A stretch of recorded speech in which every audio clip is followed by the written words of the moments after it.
తమ భూములు కోల్పోబోతున్నామని భయం వచ్చేసింది జనానికి. అది పల్లె ప్రాంతాల్లో దెబ్బతీసింది. పట్టణ ప్రాంతాల్లో ఏం దెబ్బతీసింది? జగన్ విధ్వంసకారుడు అన్నటువంటి ప్రచారం దెబ్బతీసింది.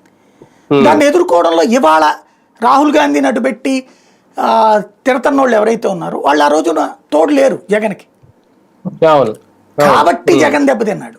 దీన్ని రాహుల్ గాంధీ చెప్పేశాడు కాబట్టి ఇప్పుడు ఏంటి, మేమందరం పార్టీ కోసం కష్టపడ్డాం కానీ ఈవీఎంలతోనో పోల్ మేనేజ్మెంట్తోనో వాళ్ళు గెలిచేశారని చెప్పే ప్రయత్నం చేస్తున్నారు.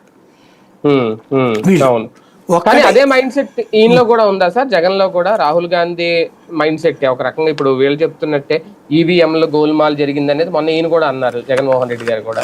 అలాగే ఎలక్షనీరింగ్ ఎన్నికలకు ముందు ఎన్డీఏలో వీళ్ళు భాగస్వాములు అయ్యారు కాబట్టి బీజేపీతో కలిసి ఎలక్షనీరింగ్ చేయడం వల్లే ఓట్లు కోల్పోయాం, ఓటం పాలయ్యాం అనేది ఇక్కడ కూడా సేమ్ అదే ఫీలింగ్. అంటే వీళ్ళిద్దరు జోడీ కడతారనే ఉద్దేశం కాదు కానీ ఇద్దరు అభిప్రాయాలు ఒకటవుతున్నాయి. లేదు, పూర్తి